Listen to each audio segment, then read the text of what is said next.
Okay, Naz, it's on you.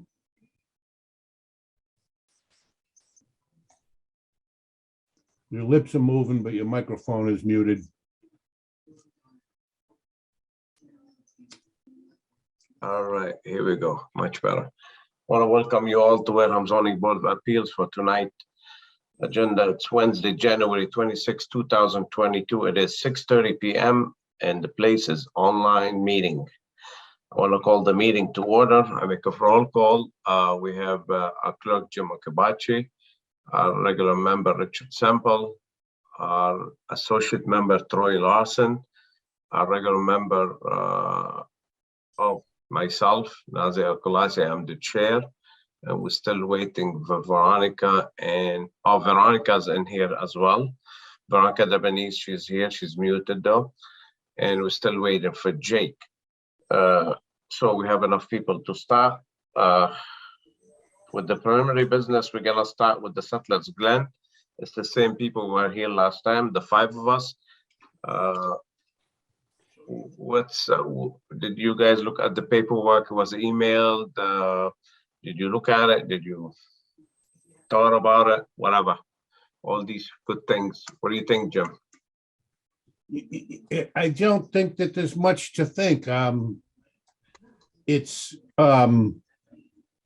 it's kind of a tit for tat between the developer and the water department. It looks like the developer has changed his position somewhat and just wants to kind of work with the water department and come to a agreement, from what I read. All right, Mr. Is it Donahue with the developer, Mr. O'Brien, I think. O'Donnell? O'Brien or O'Donnell? O'Brien, Mr. O'Brien. What did you talk to the water department? Do you have a suggestion? What did you do? Mr. Chairman, thank you. This is Jim O'Brien. So we have not come to terms with the water department. The letter that I put together was a recommendation for the ZBA to consider as part of this enforcement hearing, which is I would consider running the water pipe to the other end of my property line, which is going to cost me money if they waive the fees, and I understand what the fees are with respect to the water department, but we have not come to terms. And as of today, their attorney wrote a letter stating that they're reversing their position of any discussions, and they still hold true to the fact that they don't have to respond to the ZBA. They're independent as an organization. So we've made nothing in respect to progress. So we're asking the ZBA to issue the connection permit and establish the fees. All right. I did read all your memos and stuff. I want to ask a question. On the back at the cul-de-sac, you have that line going to the trailer park with the hydrant there. Is that an 8-inch line there somewhere, Mr. Candias? Mr. Chairman, that was our negotiation with the fire department. They asked us to connect an additional hydrant, and that would be connected through a 6-inch water line tapped off the 8-inch main.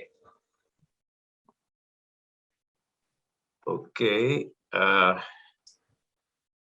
Is that an 8-inch line at the trailer park in the back? So, Mr. Chairman, the trailer park has no water at it or in it at all, which is why the fire department asked if I could put a fire hydrant close to its proximity. We were trying to arrange for an easement to actually put it on that property owner's site, but they have not responded in regard to a formal easement. So I told the fire department, I'll run the line at my cost, add the hydrant and put it at the edge of the property line. And then if they have any problems within the trailer park, they can then drive into the trailer park, access that hydrant, which would be on the property line, and extinguish any fires or problems. All right. Somebody want to hear my 2 cents? I do. All right. I looked at it and looked at it and looked at it. I know the fees are harsh, and I don't know. We're not water engineer to decide whether looping it is right or wrong. However, we'll take what the Mr. Candia say for looping. But I believe looping it, I don't believe the applicant should pay for 2 taps because now, according to the water department, the connection fees is 42,840 for an 8-inch line. So basically, they should say an 8-inch tapping fee. It should be 85,000 and a change. So I believe, being that also the privilege fees for each connection, $3,570, where it used to be like $1,000, I believe, not too long ago. That's harsh, but it is what it is. But I suggest we just wait. I don't know if the water department will agree, or they could accept our ruling or not, whatever. But I suggest that the applicant pays the $3,570 for each unit. Of course, he could argue it with the housing, mass housing. Pay 1 8-inch tab and do the construction. That's my suggestion. Again, the water department don't have to agree with it, nor the developer has to agree with it. And I guess they're gonna meet each other at mass housing if they both don't agree. What do you guys think, Jimmy? I don't think it's for the zoning board to mitigate or argue it out. I think it's between the water department and the developer. Well, we do have an input. We do have an input. We had our say and we approved of the subdivision, but we don't set the rates, we don't set the fees, we don't set the price of water. And we're not engineers. I didn't say that. Yeah. Right, you're right. We're not telling them how to build it. We agreed they want to loop it. That's perfectly fine. Mr. O'Shaughnessy, Councilor? Yes, sir, Mr. Chairman. Thank you very much. I'm here tonight with Jim O'Brien and Ivo Cole. I just want to remind the board that the plan that you folks approved in March, April, May, whatever it was this past year, it did not show a looped water main. It showed the main ending at the cul-de-sac. This looping is a ad hoc requirement of the onset water department that we can't find anywhere in their regulations. So they're kind of holding us hostage here. So if we're asking for the board to say, approve the plan, we want to approve the connection based on the plan that you folks approved is all we're asking. And we're asking for you to set the fees because we can't figure out what they are. We've asked for confirmation, but we don't know what it is. We just have no response. It's a chicken or the egg. We continue to chase our tail here, which is why we're back before you folks. You folks have the authority under the regulations to act as the Water Commission, the onset fire district, and approve the connection and establish the fees. You sit in the shoes of a local board. They are a local board. By definition, they're a local board. There's no way around it. They are a local board. You folks have the authority under the statute and the authority under the regulations to set the fees and approve the connection. All right, I totally agree with what you're saying, Councilor, that they are a board and we approved the plan. However, as I discussed last time, you wanted at the hearing, the code of it, we don't set. We approve a water connection, but we don't know what size should be. We don't know the length of it, the loop. So we cannot argue unless the applicant can come with a real solid answer or engineering design saying, well, guess what? There's a proof that looping it doesn't make sense. So we're not engineers. We're not building commissioners to set the standard. As I made example last time, we approved all these houses, but we didn't approve them to be built with a 2x3 wall. If the code says 2x6, it's 2x6. And that's what I'm saying. Regarding the fees, I have a list in front of me. I'm sure you guys have it. So each house is $3,570. The 8 inches, $42,840. That's, I have that's the I have list to price. interject. I have to interject because you're quoting One- the old, One you're second. quoting old, you're quoting the old fee Mr. structure. Candias, 1 minute, please. Did you get my point, Counselor? I'll get to you, Mr. Candias. I don't disagree with what you're saying, Mr. Chairman, but just to go to that point, if the water department required a loop connection, it would have been in their regulations. And when the plan was before you, it would have showed a loop connection. It's not in the regulations. It probably hasn't made it to the water department. I've seen loop connections before. Let me listen to Mr. Candias quick, what he wants to say. Go ahead, Mr. Candias. Okay, a couple of things. First of all, I mentioned in the last meeting. Just your name and address for the record. My name is David Candeas, Onset Water Department, Right. 15 Sand Pond Road. So I mentioned in the last meeting a few weeks back that the water department had not received notice of this coming before the ZBA when they were approved. So I had confirmation from Sonia that for some reason the notice did not get sent to the water department. That was before I started working for the company, but again, it was not sent, so we were not aware of this project being built. And then to the point of there is nothing in the rules and regs, and that is an ongoing long-term process that we've been updating our rules and regs. And again, Mr. O'Brien was involved with the Woodland Cove project and the permitting process, and was aware at the time that even though it was not anything in writing at the time for looped, it was required. So that should all be put to bed. But you're also quoting old water rates. The water rates were updated November 1st. And of course, the rebuttal will be that, well, we applied on September or whatever date it was, or May, but we don't have a water agreement yet. So as of right now, we have an application, but we are in the pre-submittal section of the construction specifications. If you were to go to our website, you will see the link for the construction specifications. Section 1, subsection A, pre-submittal. So until we receive plans, official plans showing the loop connection to the Cranberry Highway side, we cannot begin to do a full water study. To then, once we've done the study and determined what is required for infrastructure, then we can sit down and speak with the developer about the fees. So everybody keeps quoting fees. There is no discussion of fees until submittals have been accepted. And then at that point, we sit down and speak of fees, but that has not occurred yet. We've asked for plans to show the loop on Cranberry Highway. It has not been submitted to the water department. Therefore, we are in subsection A, pre-submittal. We cannot move beyond that point to discuss fees until that has happened. So there is no water agreement in place. I understand this confusion, but we, of course, if you'd like, I can read the letter that Attorney Agay has prepared. And he made it very clear that the water department is a wholly separate entity and does not fall under the jurisdiction of the zoning board of approval. So that remains our position at Onset Water Department. We determine how our system will be attached to, developed, how the connections will be made, and the fees that are associated with it.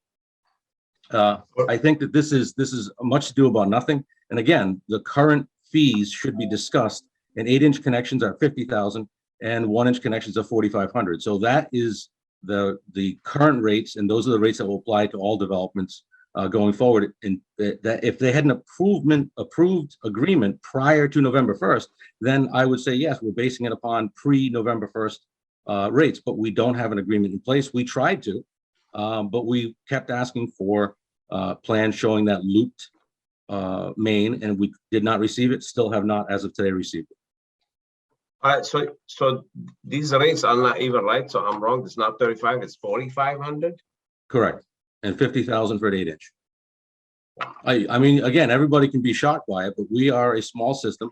We have a lot of infrastructure needs, and it is a system development fee. It's called that for a reason. It's to develop the system to compensate for the additional demand upon the system. And so it's unfortunate that we have an older system with a lot of needs, but that is our current situation. We had an engineer study neighboring systems and our current situation, determine what the fees are best to serve our system for the needs that are outstanding. So, unfortunately, some of these developers are getting the rates that are after November 1st.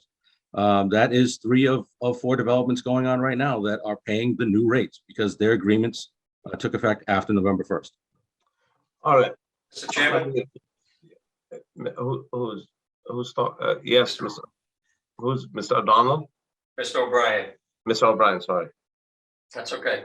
So as Mr. Candia said, the application was filed September 28th, but that, in my opinion, is still irrelevant because the fees should be the ones that were in place when the ZBA issued the comprehensive permit, which is back in May, which still falls under the fees that you have.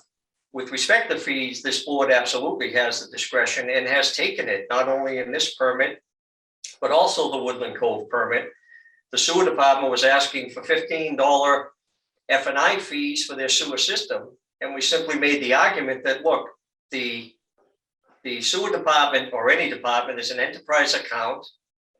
They are supposed to be improving their systems and passing the fees across all ratepayers. They then agreed, and you reduced the fees in section F5(1) to $5 F&I because there was a reasonable fee. When this site was permitted, the fees were in place. The looped water main was not showed. The regulations do not require a looped water main, and it should not be on the burden of the applicant to show why I don't need to loop it. It should be the burden of the water department to show why I need to loop it. It's not in the regulations. It's not required. Their own engineer, when requested at the water commissioner meeting, was there a technical reason why this had to be connected as a loop? And the answer was no. So we do feel that the board has the authority to issue the connection fee. Of course, the condition that I wrote as an example would be subject to the review engineer agreeing to all components and types of installation. But this board absolutely, and I need them to issue the connection fee and the connection itself. All right. Nazzy, Yes, Jimmy. maybe I'm misunderstanding, but it appears or seems to me that somehow this argument should have happened before this subdivision got approved and could have and would have happened had the onset water department been notified and had the opportunity. If I understand the way these things work, all boards are supposed to work through ZBA prior to our final vote. And the onset is claiming we had no idea this was happening until after the vote. And they're saying that they have documented proof of that. So if the town if it's the town's responsibility to make these notifications and fail to make them, then maybe the town has some liability here in this argument. If in fact the town can prove they did contact the onset water department and they just chose not to contact the board, then the onset water department is totally culpable. And I think we need to determine that before we have any more conversation. Mr. Chairman, if I could, that has already been determined. We have, prior to Mr. Candias, the last superintendent met with our engineer, Brian O'Grady. We have put that in the record. They have also met with the fire department, and there was a second meeting with the onset water department superintendent at the time. It was not Mr. Candia, so he doesn't have record of that, but they absolutely met, and that party chose to accept the design that was reviewed by Mr. Rowley, your engineer, submitted by our engineer, and that obviously if they didn't approach the board, they found it acceptable. So that's not an issue that's before this board. If they want to appeal the permit, let them try to appeal the permit. It was done properly. Before you is the enforcement of a connection and a fee. That's it. All right, Richard, what do you think? I'll get to you, gentlemen. Richard, what do you think? Having a hard time feeling that I'm supposed to make a decision. We're supposed to make a decision over, again, what Jim said. It sounded like this conversation needed to go on. It's all hearsay as far as I'm concerned, because I wasn't there in the beginning. And yes, we did approve the plans, but we don't have any jurisdiction over the onset water department. And if they're saying that it didn't happen, and they're saying, and the other party saying it did happen, how do we come to a conclusion one way or another? And it's very frustrating. But I agree with Jim that this seems like it should have been taking place beforehand. And Who dropped the ball? you know, and it's just, it's unfortunate. I mean, I go out every day to go buy materials. It's outrageous. I put in quotes 3 months through, say a month ago. I go to the store to buy them. They're outrageous. I can't go back to the customer and tell them, you know, I got to get more money because the price went up. I had already agreed on something. So it just, I don't think there's an answer other than the fact that they need to build and they need water, and whatever the fees are, they got to do it. I don't know. All right, let me. I'm confused. Yeah, okay. Troy, what do you think? I'm kind of on the same boat as Jim and Richard. I mean, the fees are the fees. I know when it was originally approved back in May, the fees were different, but you know, I mean, the stuff goes up. Okay, totally understand. However, but I do have to agree that the water department, they probably did not receive a mail. Mr. Chairman. Certified mail. Yes, 1 second, sir. Sure. Yep. I do agree that they probably did not receive a certified mail, but they were aware of it. So it's the department. Mr. Haberstad, David Haberstad. Yes, sir. I'll get back to you, Councilor. You gotta take your mute button, sir. Mr. Haberstad. David, take your mute button. I can't hear a word you're saying. How's that? Okay, go ahead. Dave Halberstad, I'm a commissioner in the water department in Onset. I plan just to listen, but some of the things that are being said, not only being inaccurate, they really don't have any resemblance to reality. And I find it very objectionable to have to respond to some of the statements that have been made. I've been a commissioner for, it'll be 2 years in June. The first time that officially anyone from Settlers Glen came before the board in an open meeting was in October of this year. There may have been some very preliminary discussions a week or two before that to get them on the agenda. At that meeting, everything that David has shared with you in last meeting, in today's meeting, was shared with them. I was appointed after the second of the October meetings to be a liaison between Settlers Glen and the commissioners. And if you look at everything they submitted in their submittal to you I think it was last week or 2 weeks ago, every letter back and forth between me or Attorney O'Shaughnessy and Mr. O'Brien said, you're in the pre-submittal phase, here are the things you have to do. And because Mr. O'Brien or Mr. O'Shaughnessy say, well, we're doing everything, but we're not going to put into the drawings a looped system, we can't evaluate whether they need a 6-inch main or an 8-inch main, and they refuse to give us that information. And then they come here and make up stories. It's really frustrating. So I just want to say we are more than willing to work with them, but they have to do what everyone else does, which is submit the pre-submittal.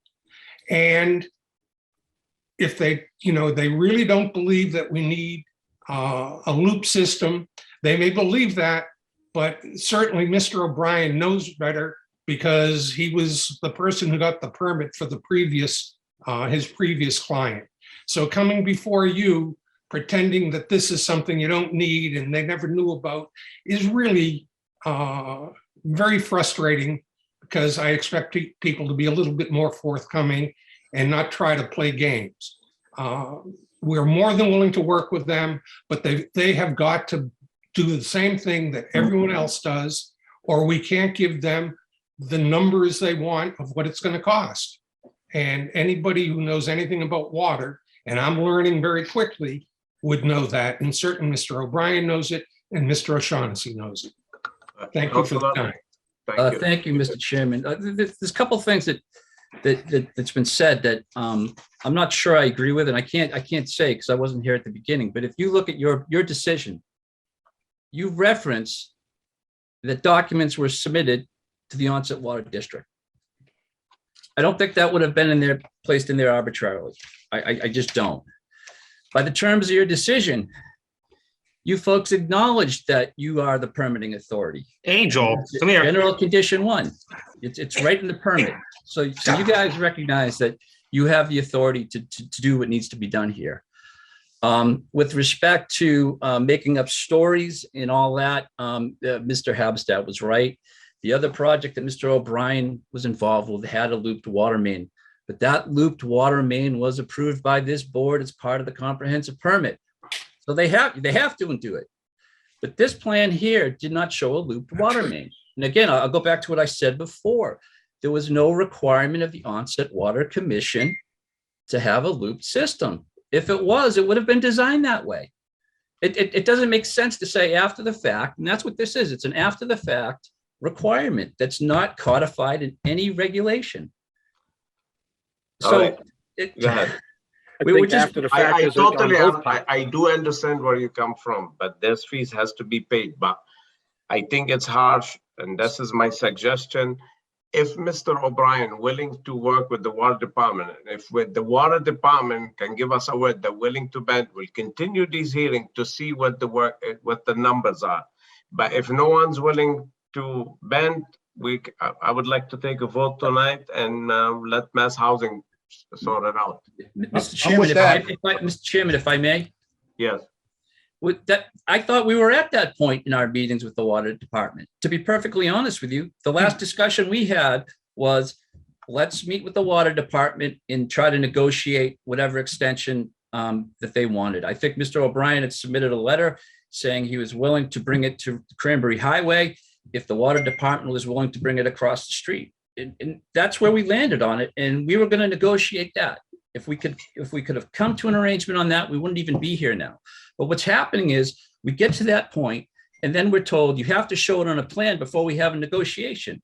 Well, if we put it on a plan, are we saying that we agree it's got to be there or not? And we don't want to put ourselves in that position. I don't think if you put it on the plan, you agree with it. If you're willing to, we continue one more hearing, you put it on the plan, meet with the water department commissioner or the superintendent, we come up with the number, they come up with the number, come back to us, and then we'll go from there. If there's no agreement, we'll decide. Yes, David. Get your mute out.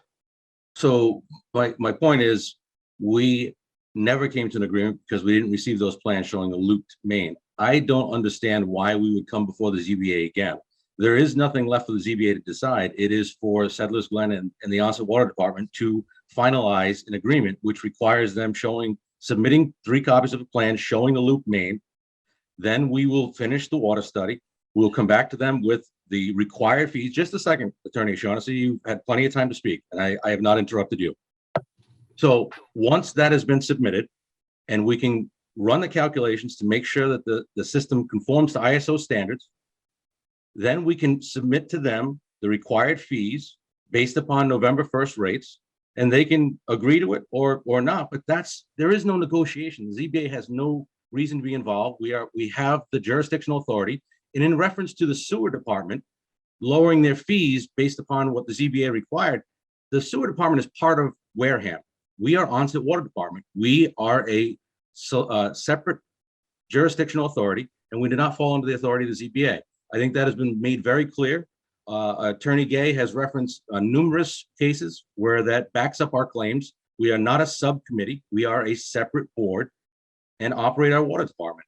And for another outside non-responsible authority to decide what we will receive for fees is going to be damaging to our financial structure and is not a sustainable way to run our water department. We cannot allow an outside authority that does not run the water department to determine how we are going to fund our system and what fees we're going to charge. It is unsustainable, and it's something that would require us to fight that, because there's no way we could allow that to happen. It would set a very dangerous precedent. So I personally don't think there's another reason to come before the ZBA.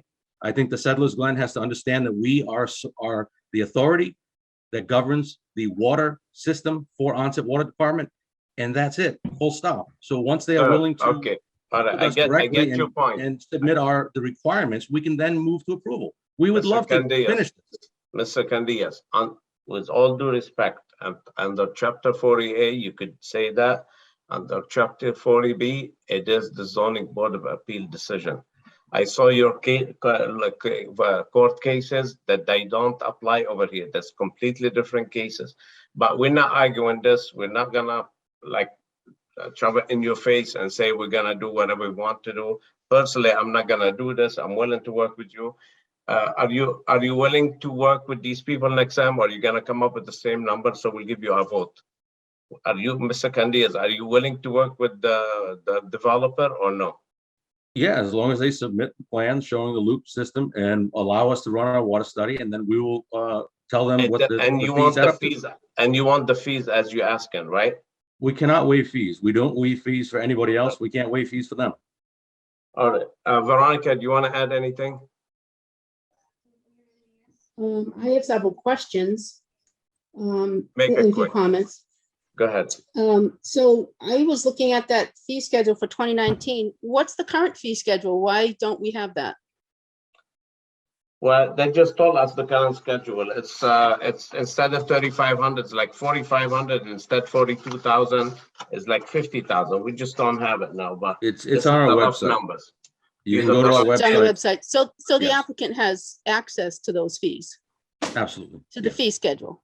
Okay. Yeah, November 1st, they were posted on our website. Okay. I agree that I think the earlier fees from the date of the approval should apply.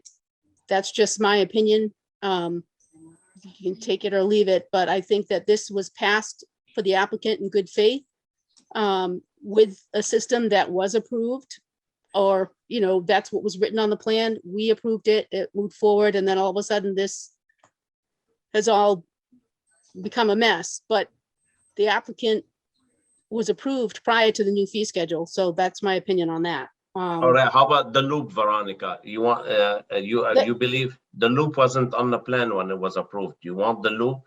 Well, the thing I would say about the loop is there should be, if they're being forced to change to a loop, I think the onset water department should be coming up with a written regulation to say that there's a reason why, and have an engineer or somebody, if an engineer is saying it's not necessary and it hasn't previously been necessary, and all of a sudden this is something new and it's not in a written regulation, I think that we need a regulation for any applicant, not just this one, but moving forward.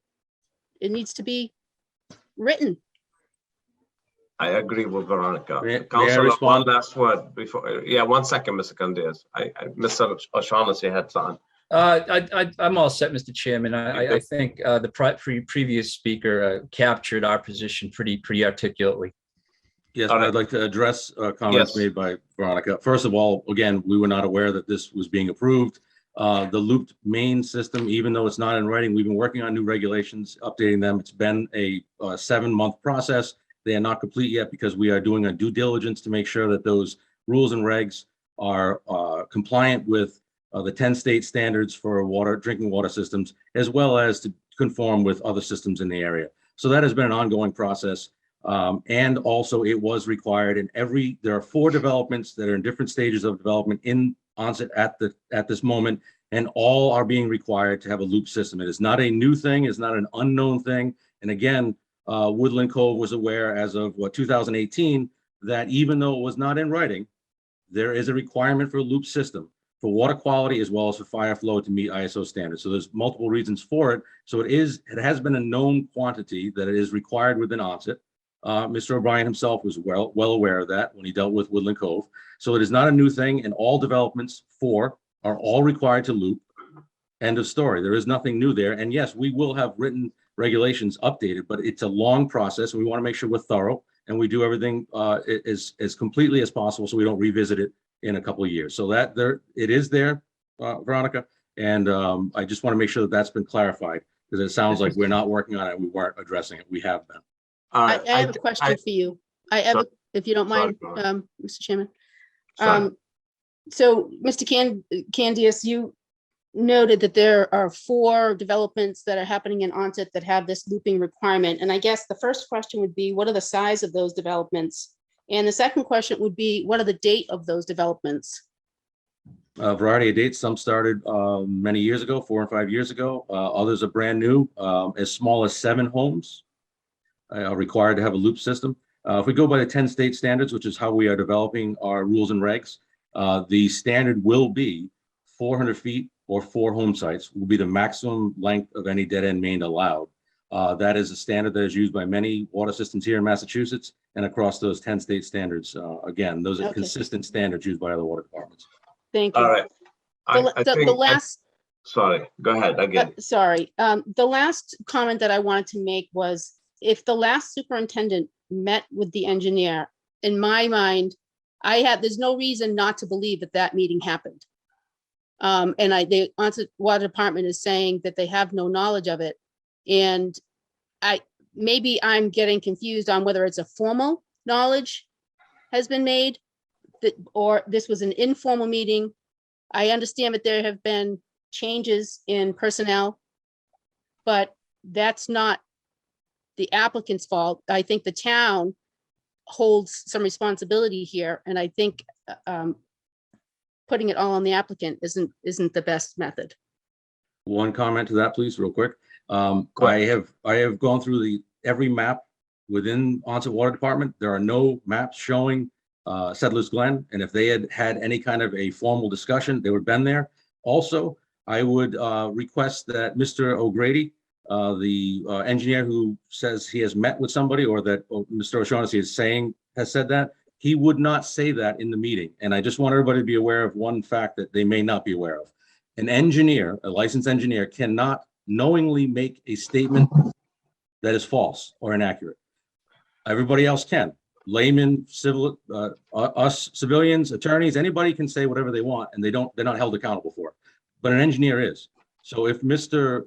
Grady or Brian, I think it's Brian Grady or Brian, if I'm not mistaken, that you're referencing, Attorney O'Shaughnessy, if he's willing to come on a meeting and state that he met somebody and can produce within a reasonable time frame, at least a month in the year that he met with somebody and had these discussions, then that would hold some validity. But again, an engineer cannot knowingly make a false statement, whereas everybody else here on this board can if they wish to. All right, very well. I think I heard enough. I think we should One move the floor. comment, if I could. Go ahead. I'm wondering if there's any validity in us expressing to the applicant that since the water department wants to see the plan drawn, just because they draw the plan doesn't mean they agree with it. That's all. So, Mr. Chairman, I mean, if that's the case, the water department can do its own analysis using its own assumptions to do a calculation. So we're going round and round. The fact of the matter is there's no technical reason for the loop connection. It's not a water quality issue. There's a hydrant at the end of the main. It's a wish list. I get it. I get why they want it. It's not really viable here. They cannot articulate a technical reason why. There's no written requirement for a loop main. And basically, it's unfair to say after the fact, we want you applicant under a Chapter 40B application to go spend another 100, 200 grand to extend a water line and ignore the plan that was approved by this board. It doesn't make sense to me. Mr. Chairman, may All I? right. Yeah, who's speaking? Jim O'Brien. Yes, Jim. So I've heard a lot tonight, and I want to make sure to the member Veronica that was asking questions. The looped water main for Woodland Cove, I absolutely approved. I designed it. I asked for it, and the reason was there's 150 units connected. So that's why Woodland Cove has a looped water main, and the only reason why. With respect to the ongoing onset water applications, Woodland Cove is the only other 40B besides us. The Chapter 40A that the chairman referenced under permitting absolutely should go through the water department and has to meet those rules and regulations. With respect to meetings, we will bring our engineer in as a witness to Housing Appeals Court if this is where it needs to go. We absolutely understand what's needed. And we'll state that the regulations under Onset Water Department state that the water superintendent can approve what the applicant brings forth. It doesn't have to go to the Water Commission. So that's why the Water Commission has never seen anything. To Onset Water's definition of a submission, a submission will not end up with plans in his office unless it's submitted formally through the application process after we get our 40B permit. And that's the state we are now. Never would it be intended that a 1,200-foot road should have a looped water main, never mind mandated, and it's not required under chapter 40B. So that's all. We cannot work with the water department, Mr. Chairman. We prefer you take your vote and we move forward to the next administrative process. Okay, very well. What do you guys think? Let's move to close this argument. So we, Chair, this is Jacob Morrison. It says Stephanie Gardina. yes, Just yeah, using the okay, computer. for the I record. just For want the to let you guys Jake know this Morrison. is, yeah, Thank this is you, Jacob Morrison. Thank you. So for the record, Jake is in with us at 7:10. Thank you, Jake. What's the wishes of the board? Can we move to close this argument? So moved. Okay, do I have a second? I'll second.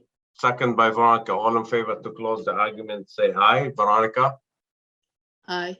Jim, Aye. Richard? Aye. Troy? Aye. And myself, aye. It's closed. What's the wishes? Anybody could throw a wish.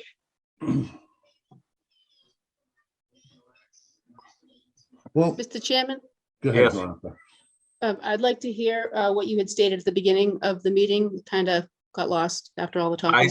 I was saying, I would say with the loop, that they installed the system as designed with the loop, with the fire hydrant, like they said, or future fire hydrant, but with the connections fees of 2019, and not to pay for the tap on Cranberry Highway. So no 42,000, and the old fees 3,500 a piece, and 1 8-inch tap 42. That's my suggestion. Nobody has to honor or listen, agree with it. But if you guys have other suggestion, everybody could say suggestion. It only needs a simple majority, so we don't need a super majority. I think your suggestion is a compromise in that the loop will be placed, but the fees will be from 2019. I'm in agreement with that and in one connection.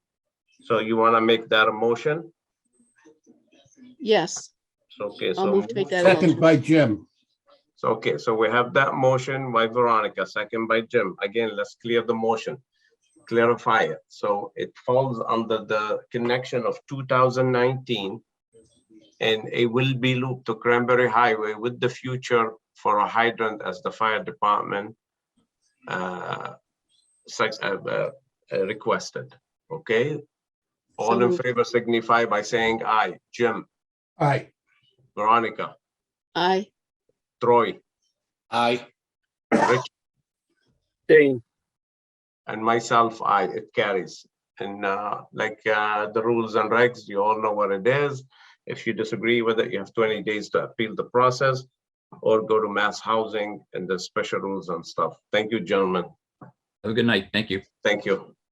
All right, we're gonna move forward to continue public hearing 67-21, John C. Deacus, appeal of building commissioner action on a special permit, 20 Burgess Point, map 22, lot 2. All right, Mr. Deacus here. Just the name and address for the record, and if you could fill us quick as you can. The public hearing is still open. Yeah, John Deacus, Burgess Point. I just have a quick question, then I'm going to turn it over to, I'm going to yield to Nora Bickey Okay. to make the presentation this evening. First of all, I want to, thank you for the opportunity for us to come before your board and present all the facts that we've worked hard to accumulate, to give you as much information as possible so you can make an informed decision. And when you forwarded the meeting from last week up until this week, we have taken into consideration all the things that were said at that meeting. We appreciate the fact that we were able to make all of our points and comments, and we learned a lot about what's on the mind of some of your members by reviewing what was said. And so we've put together a second written presentation, which we have sent to I'm hopefully they're in the hands of each and every member of the zoning board. And we think we've addressed questions that came up at that meeting, added more clarification to the issues that were presented and questioned and discussed. And so we're here in good faith. We appreciate what you've done in considering our proposal. And so at this point, I just would like to ask the question and then turn it over to Nora. And the question being, did each member get a second written summary of what happened last time and our response to it? I didn't. You didn't? No, unless is it the special permits? No, that I think this was filed by Mr. Clemmy. Jim, did you get anything? Is this the one? That's not the one, I right? got the one from Mr. Clemmy. I thought I saw a response from the Deacon's group. I'm sorry to group all the rest of you people under Mr. Deacon's, but I believe that they sent something earlier than Mr. Clemmy that we all received in as an attachment. Mr. Chairman, it's posted up on the website under their project as well. It was submitted on, looks like it was dated on January 19th, I think, but it's been under the project on the website. All right, well, I'm opening it right now. Okay, is Mr. Deacon, does Mrs. Nora want to speak? Well, it's important in our presentation that we know that every member has had the opportunity to read that so that we could have a more efficient meeting here. We don't have to double down on previous comments that we submitted in writing. And so if you haven't received it, Mr. Chairman, I'm not sure about the other members, and I was just curious about that. Is that the one was written on January 12th? Or that's the original one? I don't have that. Okay, here we go. It's the follow-up on the 19th. I get that.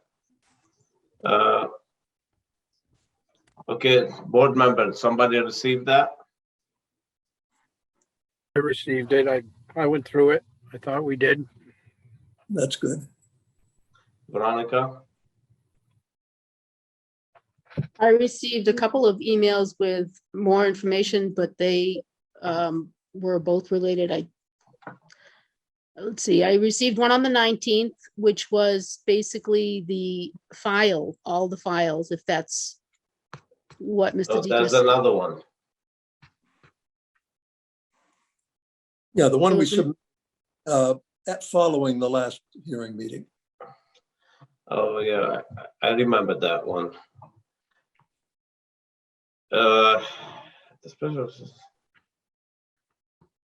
If I may, Mr. Chairman, Yeah, please do. I think it's still, with no malicious intent on this comment, I think it still leaves the board not knowing what the applicant is asking the board to do, other than overturn Mr. Requena's decision. Mr. Requena's decision is the special permit was fulfilled, was met. Correct. Sadikas, go ahead. I think the best response to that can come from Nora Bickey. I would yield my time to her on this All right. point. Ms. Nora? Yes, good evening. Well, we have an issue here, obviously, because. Right, just your name for the record, Nora, for the record. Ms. Nora. Nora Bickey, Lookout Loud. Yes, well, we have an issue here. This letter was sent on the 19th and we asked that it be distributed to all members. And it was an important letter. The appeal, and of course this letter, as Mr. Deacon said, thanked everybody on the board, but this appeal is a difficult appeal because when we tried to fill out the form, it didn't fulfill any of the requirements of the form because, Mr. Deacon was not the landowner and so forth. So we had to appeal a decision of a person who was supposed to enforce a permit. The issue, of course, was that the planning board was very clear that they believed that the permit had not been met, that the order of conditions had never been met. That's why they gave the extension. So they turned it over to the enforcement officer to be enforced. And we had many, many, meetings with the planning board, where planning board members were clear in stating that the conditions had not been met. And that's why they made the extension.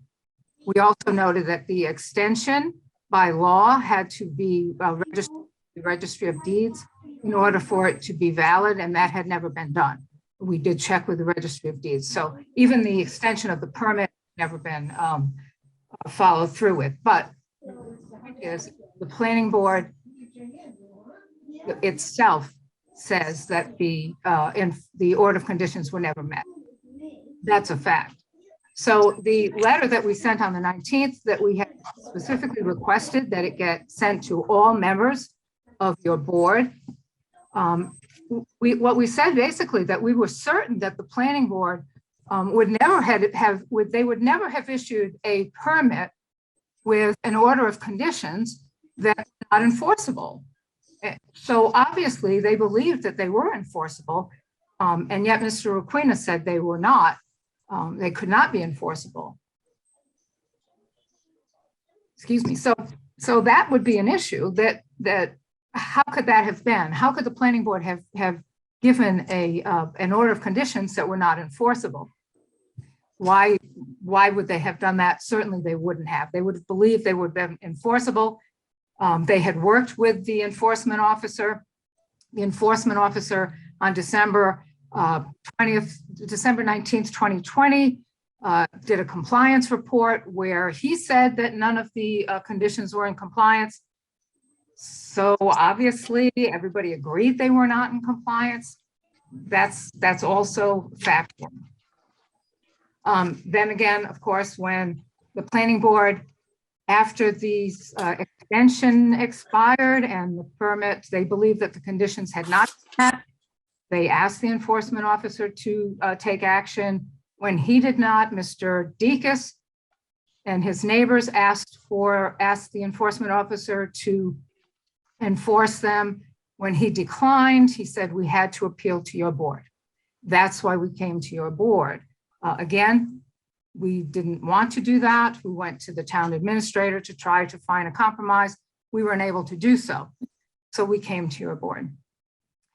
We don't believe that either the zoning board or the planning board would ever have authorized a special permit to cut 50,000 square feet of trees to simply create an open field.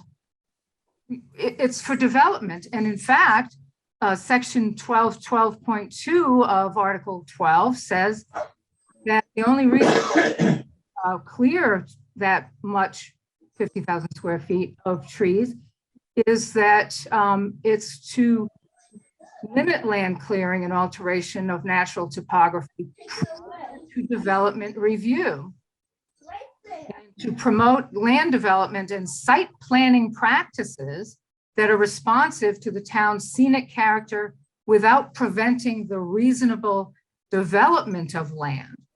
Now, the September 2018 meeting of the planning board, the Winship LLC was required to come back in 6 to 9 months with a site plan. That was 2018. There has never been a site plan. There's never been development. And so nothing has been done on that land except it's been used as a dumping ground. And I think we have made that clear by pictures of, the thing that's being done even today.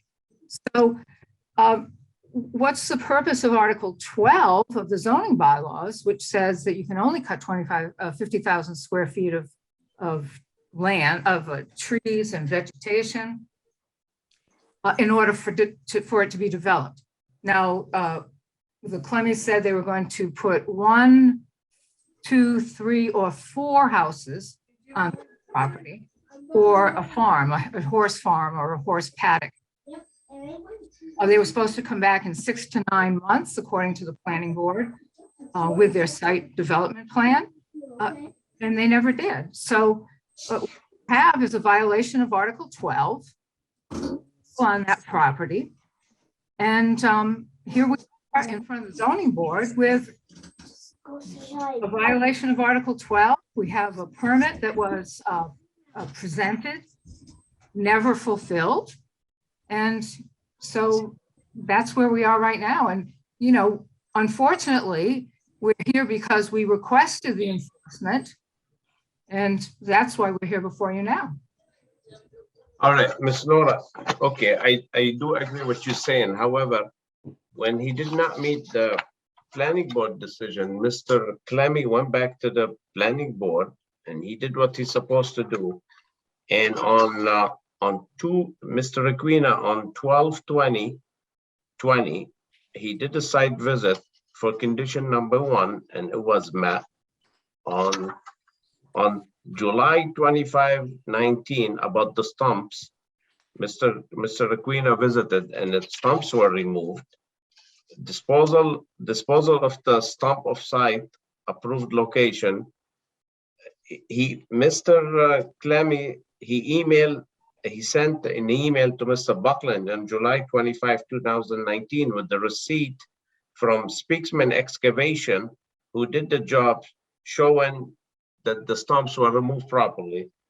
So Mr. Requena has no choice but approving this. On condition number 4, the finished grade was out within 6 inches.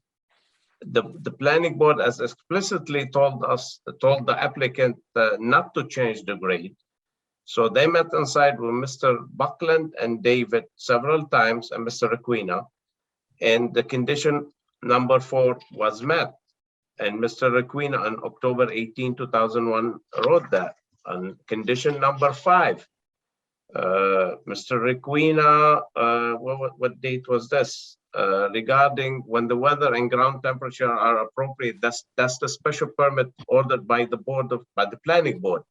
A grass and wildflower mix of seed shall spread on the ground cover.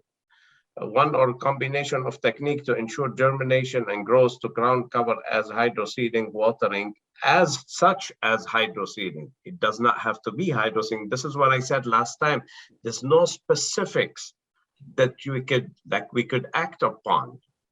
I'm not saying I'm making any decision, but there's no specifics. But if you go there and with the pictures we saw grass, and the job was completed in 2021. And Mr. Requena says it met. Again, on condition number 5, Mr. Requena in 2001, he met the people and went over it. In October 18, 2001, he said it was met.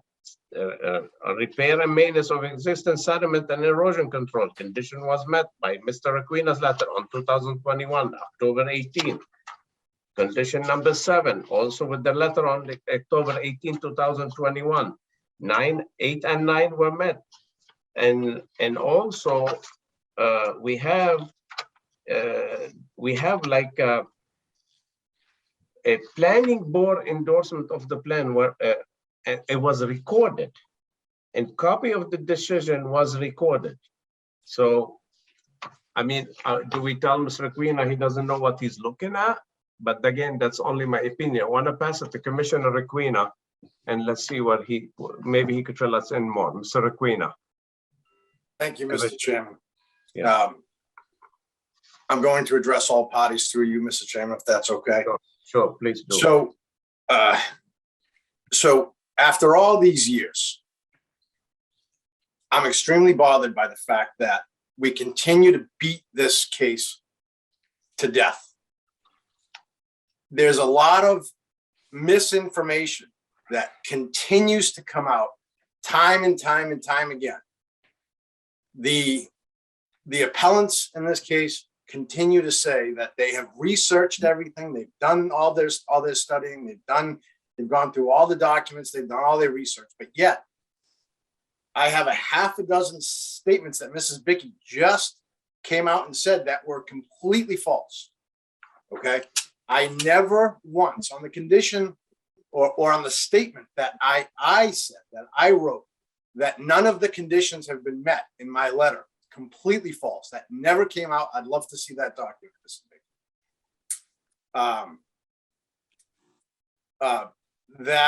That there was never any site plan. There's been a site plan since the very beginning of this project. It went before the planning board. It was endorsed. It's always been there. Okay. The only conditions that were in question were the hole in the road, Mrs. Bicky, the hay bales, and the notification to the board as to where the stumps were going to be placed. Up until recently, I still believe that that condition had not been met. Even though it's after the fact, it's not an enforceable condition, but recently I learned that that condition was met and that there was an email that was sent to Mr. Buckland that stated where all the stumps were going to be placed. So at this point, I can't enforce your opinion. I can't enforce Mr. Dekis's opinion. I can't enforce anyone's opinion, not even my own. All I can enforce is the writing in the order of conditions that was issued by the planning board. I can't enforce emails. I can't enforce hearsay. I can't enforce conversations that happen behind closed doors. None of that is admissible in court. The only thing that's admissible are the conditions in writing in that decision. And anyone who goes to that site with a clear conscience cannot sit here and say that those conditions as written today have not been met. Okay, whether you want to argue whether or not he seeded it with the correct seed, or whether it was hydro-seeded or not watered, or whatever arguments you want to make, there are plans in place, there are site plans, and there's a fully vegetated field today. There's a hay bale line that I agree with you has not been maintained. However, it has not been maintained because the Conservation Commission told me specifically that it is no longer required. And the entire purpose of that hay bale line was because of an order of the Conservation Commission. It is no longer required. He has met all of his conditions from his conservation order of conditions. So it's not enforceable. He has the grass. He removed all the stumps. The hole in the road has been repaired, from what I understand, multiple times. I really don't see and I don't understand what is being requested of me. Okay, you're asking me to enforce conditions in hearsay that don't exist. So as the conditions are written today, someone please, anyone, tell me what we can do differently tomorrow to change the outcome. As the conditions are written, not based on your opinion, not based on anything else, but tell me what we can do tomorrow that'll change the outcome of this project based on the order of conditions. Mrs. Bicky, please. Yes, thank you. Thank you. Thank you. Thank Ms. Nora. I gotta give you the floor. Mr. Chairman, may I, Yes, please, Richard. sir? Yeah, so go ahead. So I took time out of my day to drive down there, found the site. I took a walk out on it. I see the hay bales. I see a telephone pole with a rope on it. I see piles of wood chips. I see piles of debris, well, not debris, but sand. I see traffic cones. When I walked on there, I didn't see any effort to do anything somebody came in and said there's plans. How come the plans, what's going on with it? How long does this guy get to leave this? Does this person get to leave this lot like that? I mean, isn't there a statute of time when you start a project that you're supposed to do something? So I kind of take offense because I walked on that, and as far as I can see, nobody did anything but pull stumps out and knock piles down and leave the wood chips, leave the ruts. The hay bales were supposed to come out, what I read in the thing, and they're still sitting there. So I see a lack of cooperation with the landowner. And I think he does owe the neighborhood some kind of appreciation, the fact that he did come in and clear that amount of land. I mean, I don't see anything proven to me that somebody made an effort to clean that lot up at all. I walked it a week ago.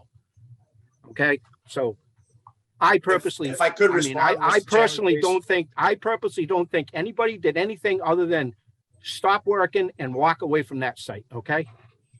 Okay, Miss Nora? Yes, thank you, sir. Through Regis Board. When I talked about the site, sir, what I was talking about was that when you cut 50,000 square feet of trees, as the article says, it's to develop the site. You're supposed to return with a plan to develop it for 1 house, 2 houses, 3 houses. That's what they said they would do in the 2018 meeting. And that's what the planning board said they had to return to do.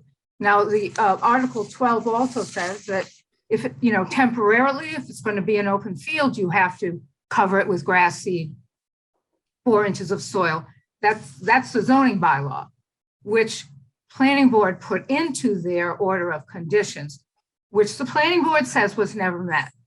And Mr. Semple walks the property and says it was never met, as did the planning board. And Okay, Mrs. Nora, David, Mr. Aquino, sorry. Yes. Okay, you wanted to comment something. Did you talk to the planning board, or Mr. Buckland talked to the planning board and they said, I hear 2 different stories. One of them said the planning board said it met. Some people says it didn't meet. So which is the story of the planning board? Mr. Chairman, we've had many conversations with Mr. Buckland, with the planning board. There were a few disagreements with the planning board. However, Mr. Semple, again, with all due respect to everyone, unless you know what that site looked like from the beginning, it's really difficult to sit here and listen to you say that he didn't do anything.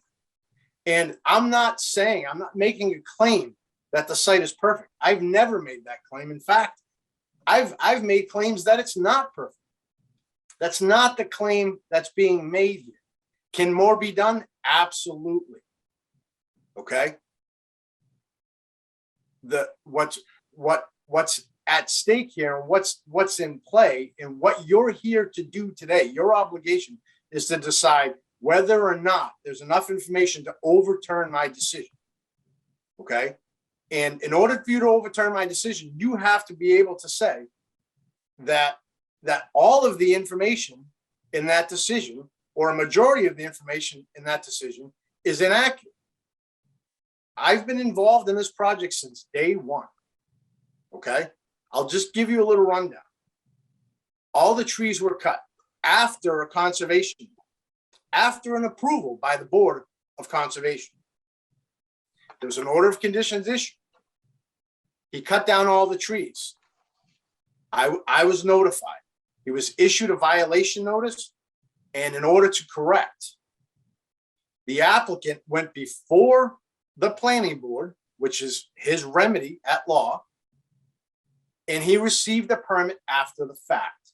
They gave him an approval for the land clearing after it had already been done. Okay. In a legal sense, the exercising of any special permit or a variance, you have either 1 year or 2 years to begin that work. That's how you exercise an approval. In this case, the exercising of that approval was instant. Okay. Once you exercise an approval under the law, there is no expiration. The exercising was instant because the work was already done. We're here today, years later, because of enforcement. We're here because I have worked with Mr. Clemming all of this time. This was not, we didn't only have one meeting 4 years ago. We've had, I don't know how many meetings, countless meetings, on-site conversations. We've had arguments. Mr. Clemming is here. He can attest to that. We've gone back and forth. We've had many disagreements about this property. Okay. And at the end of the day, even though it took some time, we worked together and we got him to a point of compliance. This did not happen inside of a closed bubble. This did not happen behind closed doors. It has been as open and transparent as it possibly could be. But the fact is, the planning board issued an approval with a written order of conditions. If you go to that site, like you did, Mr. Semple, and you read the order of conditions, you'll see that it meets the written letter of the law as written. I can't say it again. I can't say it any clearer than that. And if you look at that, I've asked, can somebody tell me, based on the order of conditions, what we can do differently? And I'm still yet to receive an answer to that. All right. So, Mr. Chairman, I rest. Okay. Mr. Clemmy, please quick, and no pointing finger, just facts, please. Yeah, take your mute button. Yeah, I was trying to find the mute button. So I'm not going to go through the information that I sent over to the board, only because I think you all read it. It sounds like the chairman has read it because he was referencing some of the information in his discussion. I will say this. I know for a fact that the planning board never took a vote on whether or not the order of conditions had been met. Several members voiced their opinion that it might not have been met. Several members voiced their concerns. Several members voiced the idea of putting down 4 inches of loom. But as Mr. Regina has said over and over and over again, he is in charge of enforcing what is actually in the order of conditions. Now, they did take a vote when Mr. Buckland went to them to say, we are going to turn this matter over to the enforcement officer, which is Mr. Regina. That vote was taken. And Mr. Regina was told that he was to be in charge of the enforcement of the order of conditions, which then put Mr. Regina in charge of determining if the order of conditions was met. That is the process that actually happened and what happened. Now, there might have been 10 other meetings that I wasn't invited to that Mr. Deacus or other people may have attended, and there may have been several discussions about what was done and what wasn't done. But the legal aspect is the board took a vote to put Mr. Regina, the enforcement officer, in charge of determining if the order of conditions was met, which he did. In regards to the extension needing to be filed, that is not true. You do not have to refile if you get an extension from the board. If you change the plan or if they change the order of conditions, yes. An extension does not require a refiling with the Registry of Deeds, because it doesn't change anything that's in the file. We've had several discussions about compromise, and we've had discussions about if they do this. We've never had a discussion with Mr. Deacus or anybody that's related to this about any compromise. He's had discussions with the people he knows at town hall and with people he knows on the planning board and with other people. But we've never had a discussion because we've never needed to have a discussion because we had a special permit that was issued and we followed it and we followed Mr. Regina's advice. As Mr. Regina has clearly said, there's no timeline on a special permit. When you have to start it, there's a timeline. But when you finish it, there isn't a timeline. And one of the things that's in my presentation that nobody wants to talk about is that in 2020, when we tried to grow grass 3 times, the entire area was in a severe drought situation. The data is in the presentation I sent you from the state. It's state data. It's not my opinion. It's state data. So that's why there was the delay in trying to grow the stuff, and along with the sandy soils. There's nothing in the order of conditions or anywhere in the zoning bylaws of the town of Wareham that says I can't put wood chips on my own property. So this whole stuff about dumping ground and all, it's irrelevant for the purpose of this discussion. It's not relevant. We had one thing that Mr. Regina asked us about in regards to some trailers. Mr. Buckland asked us, we said, okay, we're unaware that in town of Wareham, I can't put 3 trailers on my own property. So we moved them. No big deal. We moved them. So I have sent the information, detailed information as to what actually happened, emails from Mr. Buckland, certifications from the Registry of Deeds, every condition stated and what was done in all of that. The only thing I want to say in closing is that I find it difficult for this ZBA not to support the town employee in his official role with extensive training, knowledge, and understanding of the zoning laws over the claims of laymen without engineering, zoning experts, lawyers, or other professionals providing actual data to show the order conditions have not been met. So Anyway. I'll leave the rest of it to you. I'm not going to have a discussion. I'm not going to go back and forth with Mr. Deacon. He has his opinion. It's an opinion. It's validated. All I'm saying is, as Mr. Maguina has clearly stated tonight, he was the gentleman in charge, voted on by the planning board to enforce the order of conditions. He did his job. You should support your town employee. Thank you. Thank you, Mr. Clement. We have a very capable woman and we're capable men to make a decision. So we don't need, with all due respect, recommendation what we approve or not, or to support the town employee or not. But anyway, I want to hear from Veronica, Mrs. Devenese.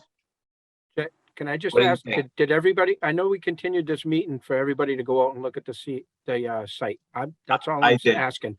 Did everybody in the board go to see? That's all I'm asking. I did. I did. I did. Jim did. Troy? Yes, I did. Veronica? Yes. We did. So we all did. Okay, some comments, Veronica, please. Yes. The very first question that was asked by Mr. Akabuchi was not answered.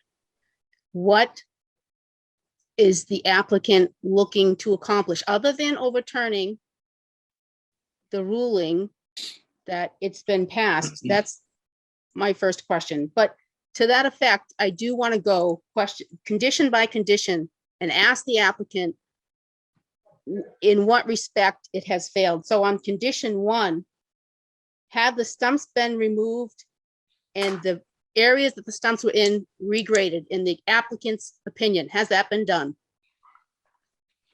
Are you asking us? You're asking Yes, us? Miss Nora. Miss Nora. Okay, you're talking about number 2, all stumps within the property? Talking about number 1, condition 1, completion of Condition stump 1. removal and regrading. Right? Is that it? Site No. visit, planning board? That's number 2. That's That's- number 2. Oh, okay. Yes, But- number 1, is site visits for the planning board or its representatives shall be called for by the applicant when grading is finished. What we said about that was that because grading wasn't done, the repair for the travel ways wasn't done properly, stump removal, that there is no record of any of those meetings or approvals. So we have no record of that. We requested those records. They were But not, you would agree that the stumps are gone? that's number 2. Yes, that's the only one we said that were done. Yes, that's number 2. Were any of the holes filled in that the stumps were in? The tree holes, were those filled in? The one that we were discussing was that's number 3 that you're talking about? No, can you please just answer the question? Yes. The ones not in the road were filled in, yes. Okay, thank you. So there was condition number 3. Disposal of stumps shall be offsite in an approved disposed facility.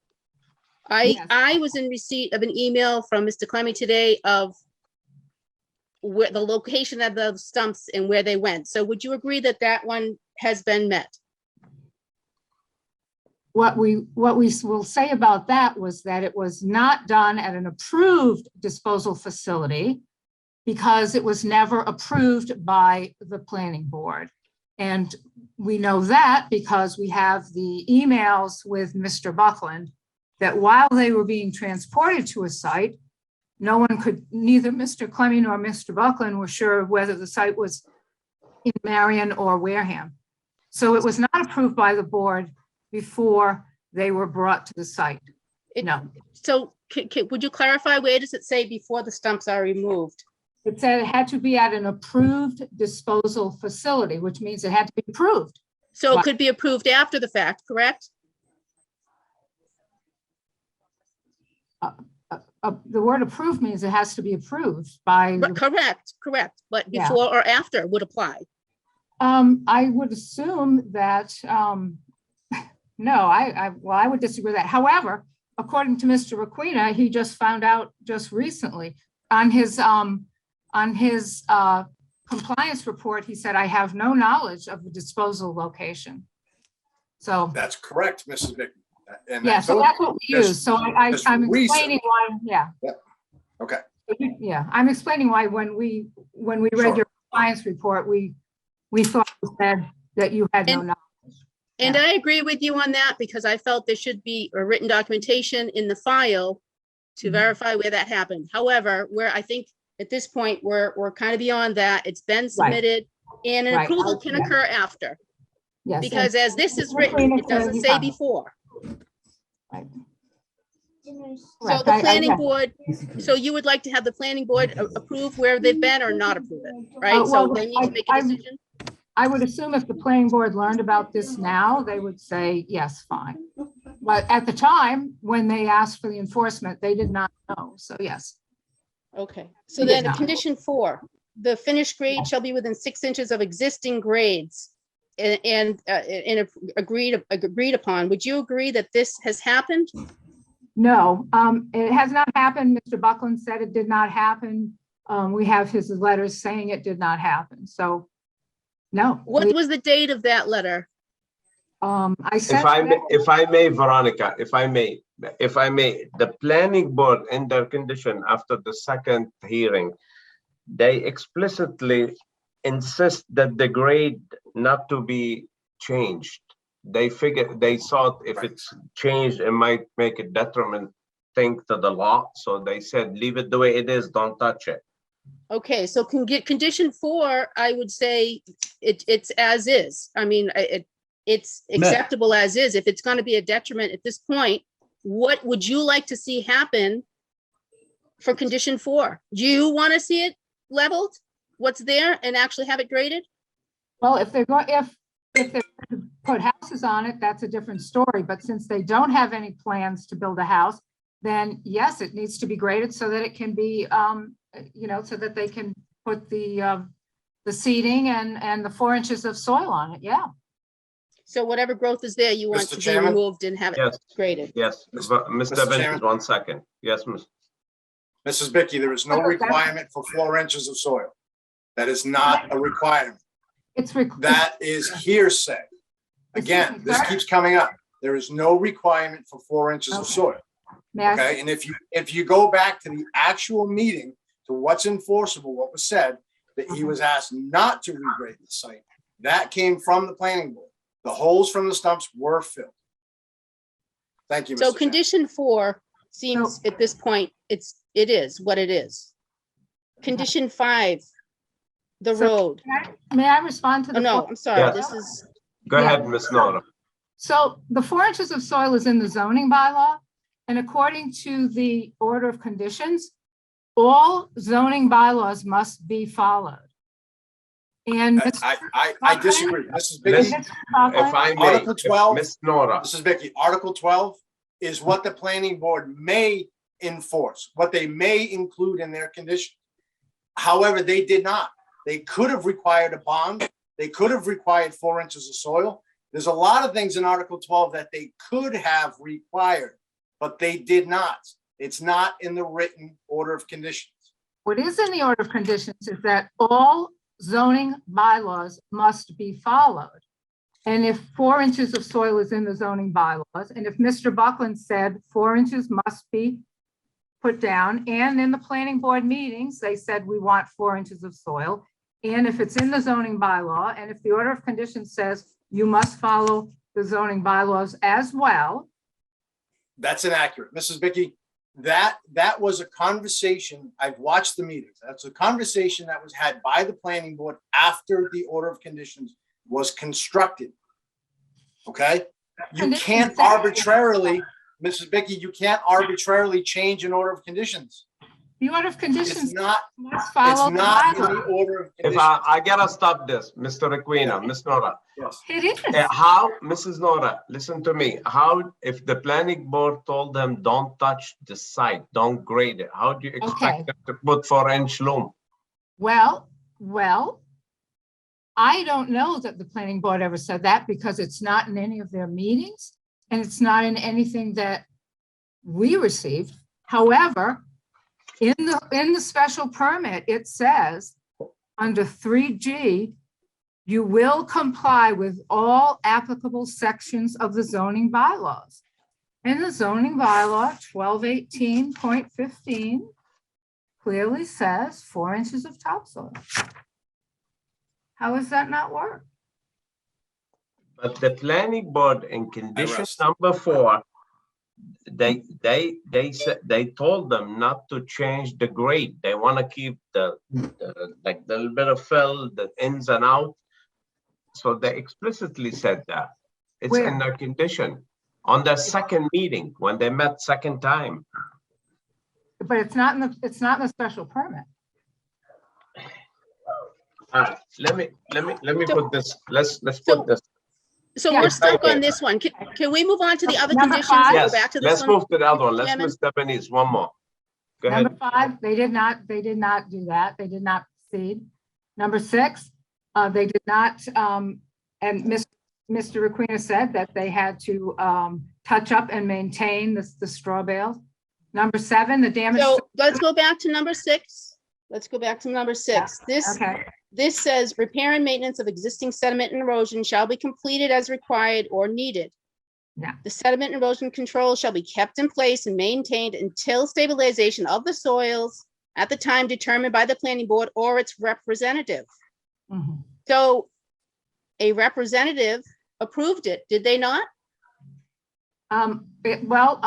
In December 2020, Mr. Requena said that it needed to be touched up and maintained until proper ground cover is achieved. Proper ground cover was never achieved, as Mr. Semple even himself said. However, hearsay was that that conservation told Mr. Requena that they didn't need it anymore, but I don't have any, written, we never received anything, or we don't know that there's. Mr. Aquino Yes. Mr. or Davies. Mr. Chairman, can I make a Yeah, request sure. Go of ahead. Mr. Aquino? Can we get some kind of documentation for condition number 6 that was approved? And have that as part of the file if we don't already have it? I can request that of Mr. Pichette, the conservation agent. So this is actually a twofold item, Mrs. Devenese. So they have proper ground cover now. And as well as I had a meeting with the conservation agent in Wareham, Mr. Pichette, who did tell me that the entire order of conditions that was issued by the Conservation Commission had been met and the file had been closed. That hay bale line is no longer required. Thank you. But yes, to answer your question, I can get a written statement from Mr. Pichette. Okay, that would be appreciated. Do you, Mr. Aquino, do you know if there's a Yes. certificate of compliance recorded on the orders of conditions? Mr. Clemmy's probably better suited to answer that. I don't know if they have the actual COC in hand, but I would imagine that it's been issued.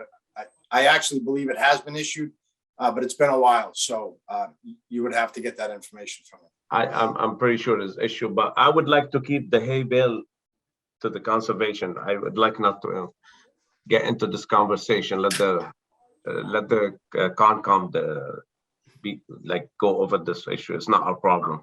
This is conservation, so let's skip the hay bales. Next one, Veronica. So the last condition, number 7, disturbance or damage to the travelways shall be repaired immediately. Has this condition been met in your estimation? The letter from Mr. Bachland was that it was filled in with sand.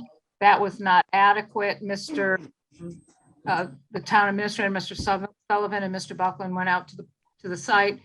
They agreed that it was not proper. Mr. Buckland said it had to be filled in with gravel, some kind of gravel or tar, asphalt. Recycled asphalt, yeah. Yes, recycled asphalt. That was never done. So some neighbor filled it in. That, was never done according to Mr. Buckland's requirement, which was at the planning board's. Excuse me, Mr. Chairman. No, 1 second, sir. But I have to add this is a gravel road, so I mean, this has to be graded a month. Mhm. So if he fixed that back then or It not. was never fixed back then. It was never fixed back then. So Okay. that's all we're saying. I'd like to make a comment on number 7. Mhm. ahead. So you're saying it was filled in with sand? Yes. And that came out, very quickly. So. Okay, and it's since been repaired by a neighbor? Mhm. Okay, Correct. okay. The way that the condition is written is that it shall be repaired. It doesn't say how. Can I add to that? Yes, sir. Uh, Go ahead, John- Mr. Deacon. Yeah, John Deacon here. The order of conditions clearly stated that in the event that any tree was, any stump was pulled that caused damage to the road, that Mr. Clemmy had to notify the town immediately, not do anything about it until the town examined it and gave him the appropriate conditions under which that repair would take place. That never That's happened. simply not true. He filled it with, just, don't interrupt me, all right? Yeah. I have 2 or 3 other things I'd like to mention, if it's okay. But on that road, that hole is still there, by the way. It's still bad. It's never been done under the direction of the town, the way that the way the conditions require. So that's one of the things that one of the conditions that were not met. And to this day, it's not met. And I have to ride over it. So don't all the neighbors. But I want to, Mr. Chairman, with your permission, point Mr. Requena, who everybody is depending on here for so much information, made a very serious misstatement to you just now at this hearing. And he said that the Conservation Committee gave Mr. Clemmy the permission to cut those trees. That is a total falsehood. All the Conservation Committee did have a hearing to delineate the wetlands. That was their only job. When I asked at that meeting, what did he intend to do? Mr. David, their Conservation Committee, said that was not under their purview, that had to go to the planning board, and he had nothing to do with it. His only job was to delineate the wetlands. So he told you a false there. It was never by anybody. Mr. Deacon, I never said that. Anybody. I didn't say, Hold on a I second. didn't say that. I listened to you all day. Commissioner, 1 second. Just let me finish. That's all I'm asking. Just a point of order, that's all. You did say it, sir. You might have misspoken, but you did say it.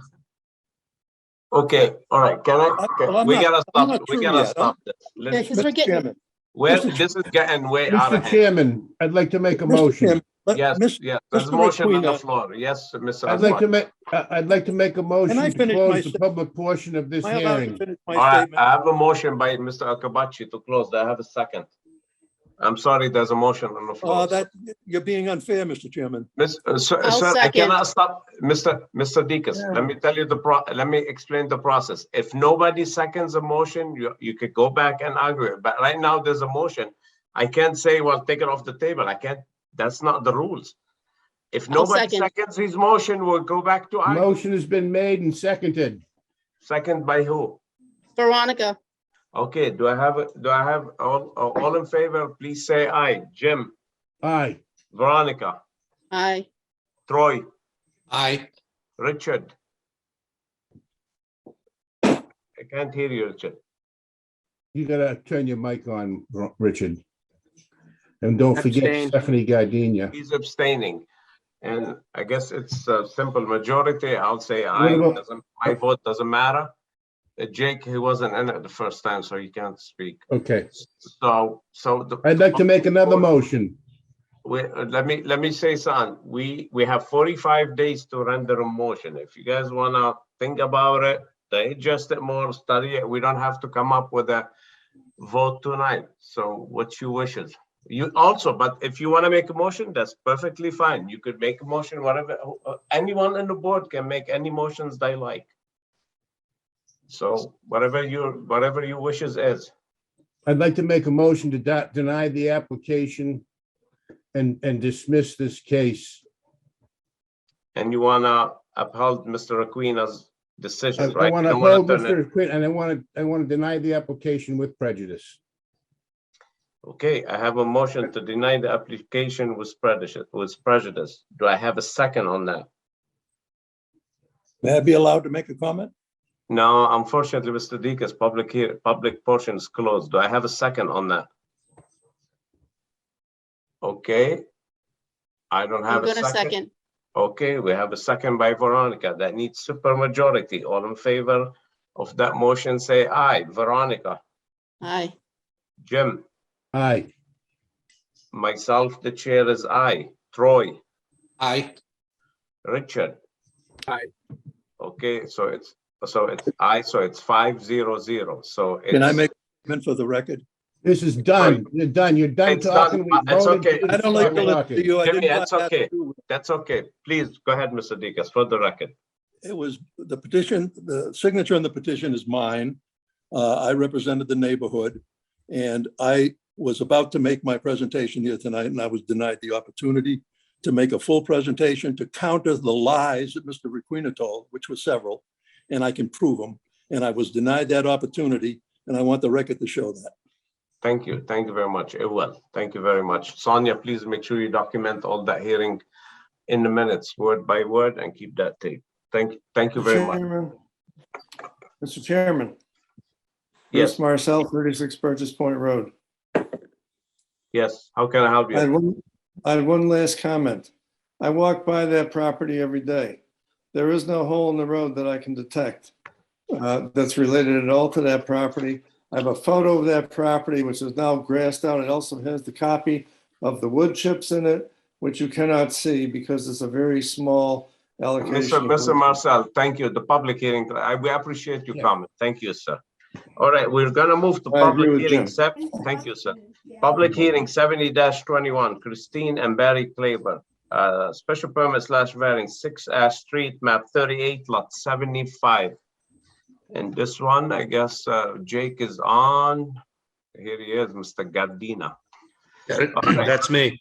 Okay, so we're very good. Aaron, want to read it for the record? Yeah, this is Claver, right, at 70. Okay. The zoning board of appeals will hold a public hearing on January 26th, 2022 at 6:30 p.m. Via Zoom to consider petition number 70-21 for a special permit / variance from the requirements of Article 6, Table 628 and Article 13, Section 1352 under the Wareham zoning bylaws to Christine and Barry Claver of 6 Ash Street, Wareham, Mass, seeking to modify their pre-existing non-conforming residential dwelling located at 6 Ash Street, Wareham, Mass, Assessors Map 38, Lot 75 in the R30 zoning district. All right, is Mr. or Mrs. Claver here? Okay, take your mute button, sir, Barry, so we could hear you. Unmute yourself. Unmute. The bottom of the screen, push the mute button. Oh, there we go. Thanks. Barry Claver, 6 Ash Street. Good evening. Good evening. All right, let us know what you're doing.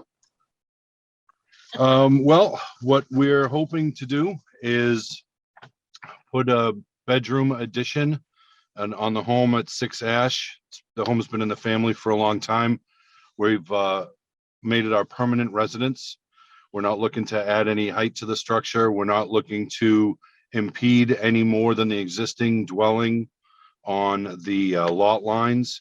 We're just looking to beautify the property, and in doing so, add a little bit more space. You know, originally it's a summer cottage, so it fit the bill for coming down for a weekend, but to be a permanent residence just needs a little bit more. So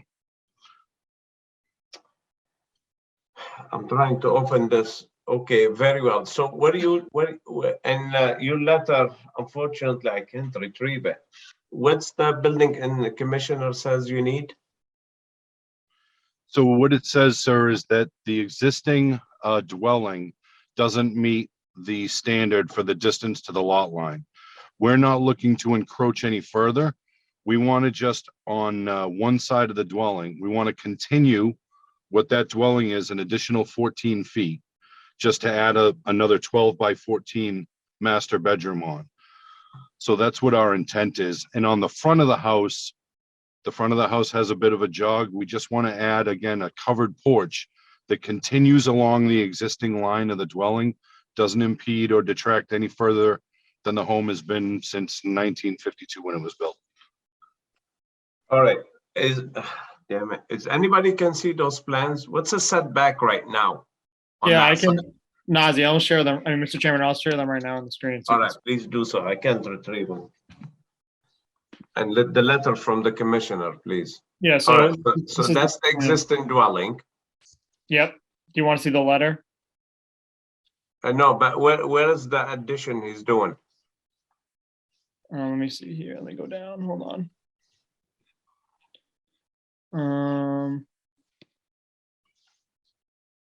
Let's see. If it's any help, sir, on the set of plans, the 11 by 17 plans, it should be the first page. Actually shows a rendering of the front and rear. It might be one of these. Hold on. I don't know why there's so many of them. Let me see.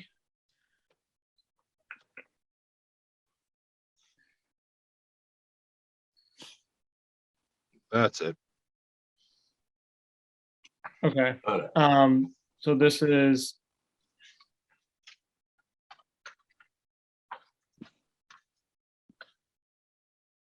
Is this the correct, Mr. Clavers, is this the correct location showing of it right here? That is correct. That's the proposal for the new work. Okay. And it's this part on the left right here. Okay, where is Correct. the The site? jet out Can you put- exactly where.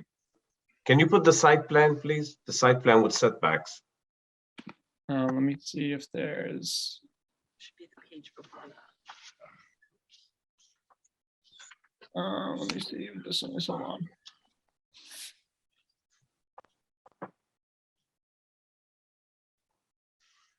Mr. Chairman? Yes, sir. Okay. Sir, in the letter from the building department, if it's any help, it does say that the front and rear, the existing dwelling complies with floor area as well as front and rear setback requirements. It's the left and right sides that are the issue. All right, I saw that thing. Thank you. Oh, Okay. I'm trying to put up the right one before I keep scrolling through these. All right, I got it. So here's the deal in this one, if nobody could see it. So it's an existing non-conforming lot. And under the existing non-conforming, table 628, he's at 5,000 square, less than 5,000 square feet. It requires 5,000 square feet minimum and 10 feet setback. In his case, if the board under section 1352, if the board feels it's not so detrimental to the neighborhood, substantially detrimental, the board can find that as act on it as a special permit. If the board feels otherwise, then the board will have to act as a variance. These are things that we've done all the time. I see the plan. Okay, and your house is the red house, Mr. Glover, right? That's correct, Yeah. sir. Yes, it is. The first one. Okay. So For that's now. where we For are. now. So we start by Richard. Richard, what do you think? Simple application. So we've done them all the time. So what do you think, Rich? Comment at this time. No comment. Jake, sorry. No comment at this time. Troy, you could comment. You're not voting, but you could comment. Go ahead. What do you like to say? The plans look good. I mean, if it's not impeding on the Neighbors, I don't see why it would be an issue. okay, Jimmy? Can't hear you, bud. Mr. Akabachi. Mute yourself. Sorry, kid walked into the room. I didn't want you to hear him. Not detrimental, special permit, unless there's a neighbor that's gonna speak after me and give me a reason to feel it's detrimental to the neighborhood. I think it should be acted on rather quickly as a special permit. I Okay, would be very well. approving this. Veronica? Ms. Debonese? I don't see any issues with it. Okay, anyone on the public would like to vote in favor or against? Okay, I hear none. If Richard, you want to put any other input before we go further? No, sir. Right. That Make a being motion said, to close the public portion of this hearing. all right, we have a motion to close the public hearing by Jim. Do I have a second? I second. Second by Richard. All in favor, say aye. Richard? Aye. Jimmy? Aye. And and myself is aye. Jake? Aye. And Veronica? Aye. All right, close. So, Make a motion to treat this as a special permit. okay, we have a motion to treat this as a special permit. Any discussion? Here none. Do I have a second on that? Second. Second by Richard. All in favor, say aye. Rich? Aye. Jim? Aye. Myself is aye. Jake? Aye. And Veronica? Aye. Okay, 500. It carries. Thank you. Well, all we did was Oh, vote on the thank you. special. Oh, permit. sorry, We didn't sorry. vote to grant. I Sorry, make a okay. motion to grant it as requested, grant relief as requested under a special permit with standard conditions. Okay, and the finding is not substantially detrimental to the neighborhood. Do I have a second on that? Second. Second by Jake. Jake. All in favor, say aye. Jake? Jake? Aye. Jim? Aye. Richard? Aye. Myself, aye. Veronica? Aye. All right, now it's good. Sorry. 500. It carries. Okay. You're done, Mr. 71. Plaza. 71. Mr. Chairman, if I may, Yeah, go ahead. I'm sorry. So I'm actually at the multi-service center. I was unaware that this was a Zoom meeting. There was also a woman here by the name of Lois Ladd who had business with the council, an elderly woman. But apparently she doesn't have the technology. She thought it was in person as well. I just wanted to let the board know that she was here on time and prepared for the meeting. But I don't think she has the ability to get online for the For Zoom your meeting. case, for your case? No, sir. No, sir. For her own matter. I'm not even High sure what Street. her matter is. High Street? High Street. I believe she said High Street. Okay, so she gotta find a computer. Is Can- she there with can- you, Mr.? Can she go to? No, can she sir. get to- Like, the best I could do, folks, was get her landline number. She doesn't even have a cell phone. Which again is why she came in person. And I do have that number if anybody's interested. Yeah, but we can't call her. I mean, Okay, I don't again, I just wanted to make sure that if nothing else, she it can, was she known can't that she get did to do a her best. computer. We could push it to the end. Can she get to a computer? Can you ask her? I can try to reach out with her once you and I conclude, Mr. Chairman. I can try and reach out to her landline and see if there's an opportunity. But again, I'm just trying to be neighborly and help her out as best I can. That's all.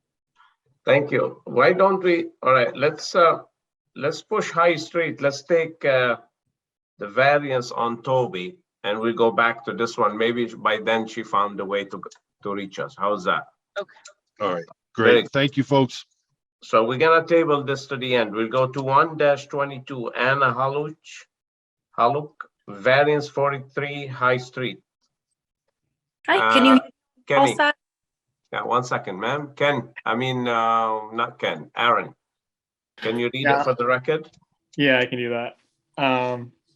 The zoning board of appeals will hold a public hearing on January 26, 2022 at 6:30 p.m. via Zoom to consider petition number 1-22 for a special permit / variance from the requirements of Article 11, Section 1126 and Article 11 of Section 1138 under the Wareham zoning bylaws to Anna Hullock of 65 Belmont Street, Southeastern Massachusetts 02375, seeking to install site signage at the Main Street entrance of the Toby Hospital Emergency Department expansion area, address of 43 High Street, Wareham, Mass. Assessors map 47, lot 1118 in the institutional zoning district, and you're good to go. All right, very good. Name and address, Mrs. Hallock. I'm Anna. I'm from ProSign at 65 Belmont Street in Southeaston. I'm here to present for South Coast Health and Toby Hospital. The reason why we are requesting the board's approval today is for a few different signs. Mainly, it's going to be, and I think if you guys have the packets in front of you, the first set, which would be on page 3, is going to be the channel letter sets on the front elevation. The bylaws state you're allowed up to 75 square feet. The channel letters that we're requesting, South Coast Health and Toby Hospital, those two together are going to be roughly about 104 square feet. And then there's also going to be the Baldwin Makepeace Emergency Center that's actually on the lower level of the building. That's also going to be a 43.4 square feet. In total, for those 3 channel letter sets, it is going to be 148 square feet. The reason why we're requesting the board's approval, we did see how it would look if we could combine them all into 75 square feet. The letters were very small on the building. We thought that this size fit proportionally to the sign bands that they were on. And it also allowed the smaller letters to range between 12 inches for the lowercase and then 24 inches for the uppercase. So when you're on the main road, you would still be able to read them legibly. And then we do that size so that it doesn't cause any difficulty reading when pulling in, which it may cause disturbance to traffic flow. So we thought that looked proportional to the building. Another variance that we are requesting is for the directional post and panel. The post and panel itself would have been approved. We're asking for the board to approve the logo that's on that post and panel. It's only about 2.78 square feet. But again, because we have that logo, we do need the board's approval.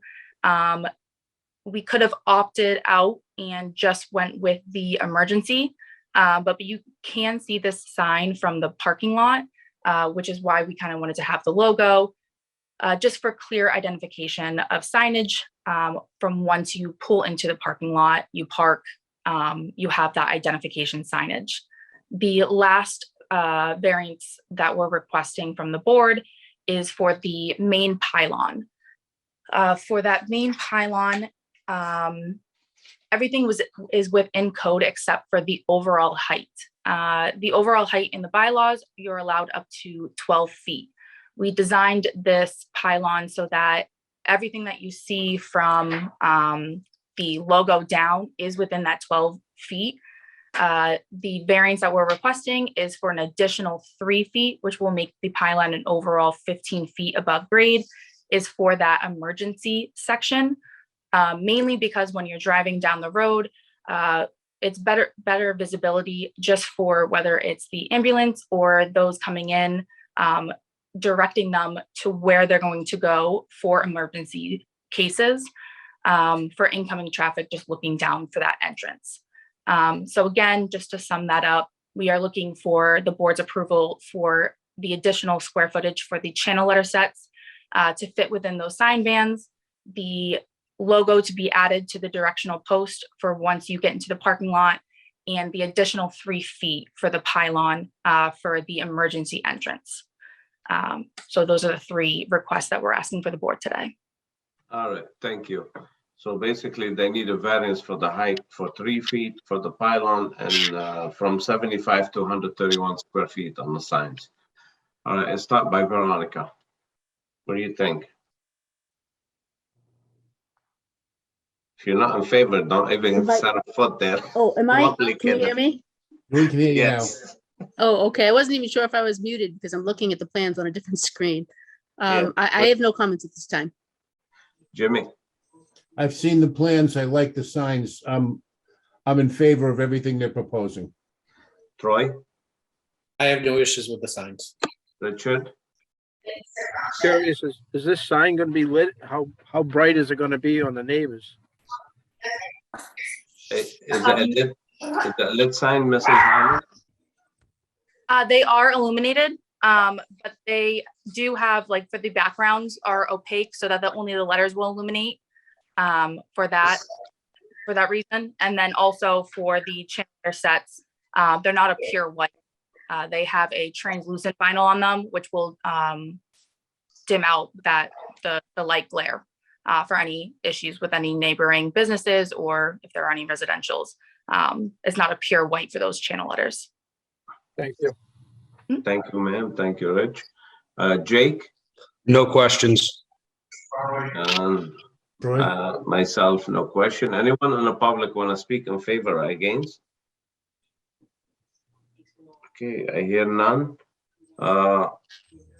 What's the wishes? I'm okay with the whole thing, so I would move to close the public portion of this hearing. Okay, I have a motion to close the public hearing by Jim. Do I have a second? I second. Second by Richard. All in favor, say aye. Richard? Aye. Jim? Aye. Myself, aye. Veronica? Aye. And Jake? Aye. All right, so it carries 5-0. No, That was to close the no public closing. portion. I'm losing my mind tonight, sorry. That's all right. Of all the things I've lost, I miss my mind the most. All right, so it's closed. I make a motion to approve as presented.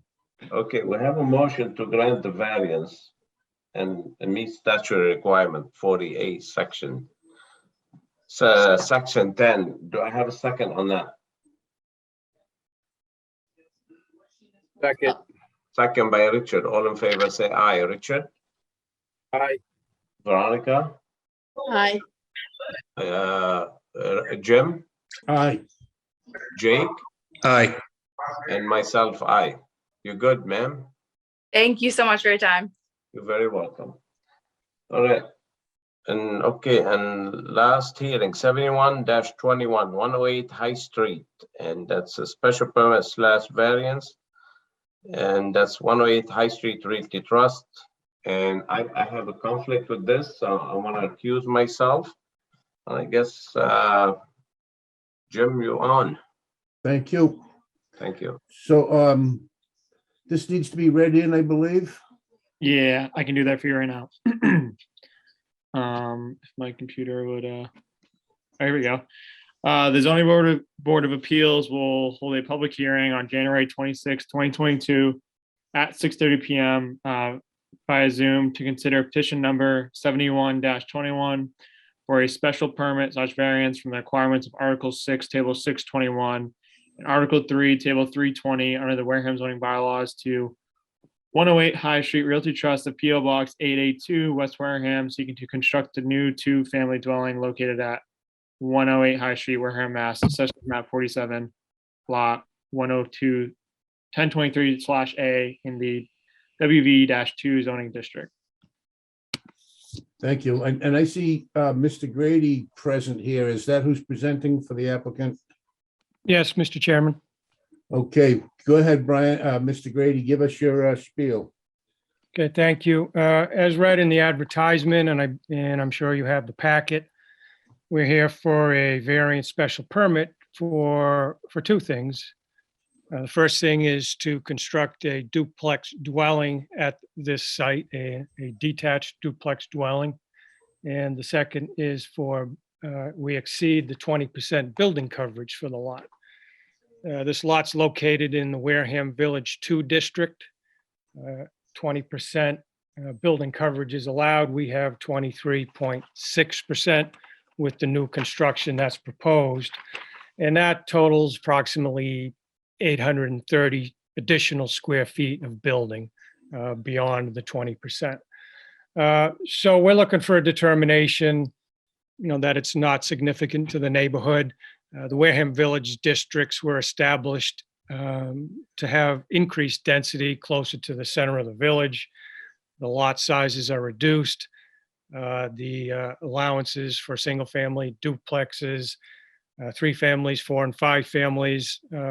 The infrastructure is there for sewer and water. So that's the purpose of the Wareham Village, is for the increased densities. So the proposed duplex is allowed. It's an allowed use in this zone. Zoning also allows you to make the determination that these buildings in this zone can have more than one principal structure on a lot. I know we have been through that determination on other properties. So given the fact of the lot size, the small increase above the building area, and your ability to approve this as a special permit in the village district, we would ask you to make that determination. If you've been through all your package and if you have any questions that I can answer, I'd be happy to do so. Is there something that could be shared on the screen to show the addition to the existing structure and the duplex? Yeah, I can bring up the site plan. Just give me 1 second. And I'm going by memory here. I'm not looking at the file in front of me, but I did review it quite extensively prior to this meeting. Am I correct in saying that the duplex is there, could be by right, and there's putting a garage on the existing structure, and that's what puts you over the limit, but only a portion of that garage does that? Yeah, the duplex we can construct by right in this district. And basically the overage on the building is the garage that we're adding. So if you look at the existing conditions, there's an existing wing on the residential dwelling in the front. So that L, or that wing on the left side, is going to be removed, and that's where the garage will be constructed. So if we were to only build a 1-stall garage, we would be in full compliance with building area coverage. So we're looking for that small increase to build a conventional 2-bay garage, which is pretty much the norm for single-family dwellings these days. And what's the duplex? It'll be on sheet 2, Aaron. Yeah, This is the existing conditions that you're looking at. And these are the proposed conditions. So you see the garage attached to the existing dwelling. The L has been removed, and the duplex to the left, we've cited it on the lot, keeping the line of the house as far as the setback off of the street. So it's in line with within that structure next door. Okay, I got it. I don't know if any other members have any questions. I'll move to the board. I guess I'll go first to Richard. You're muted, Richard. Nothing at this time. Okay, how about, go ahead.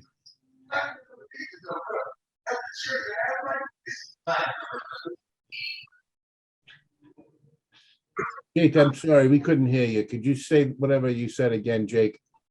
Nothing at this time. Okay, so that's Richard and Jake. Veronica, where are you? Brian, is there a hardship on this? Well, it's a special permit, so we're just trying to determine if it's a substantial detriment to the neighborhood. I think that we're looking at a variance and a special permit. Am I incorrect? Well, in the letter, Mr. Requena initially states that it's a variance. And it goes on to state there's some ambiguity under the zoning bylaw. So this could be, or he would have no objection to the board classifying this as a special permit due to that ambiguity.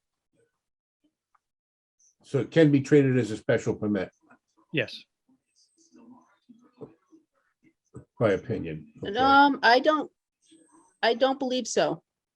I'm going to read his comment here, the statement. It says, pursuant to this letter and on behalf of the applicant, we request a special permit for the construction of the duplex and a variance for the increase in building coverage to 23.6%.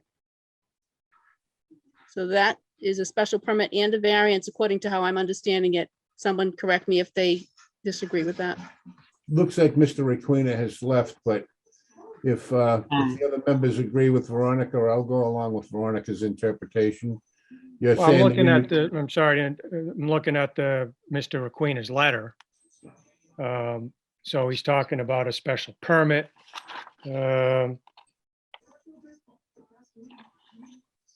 Article 3, special permit for the duplex.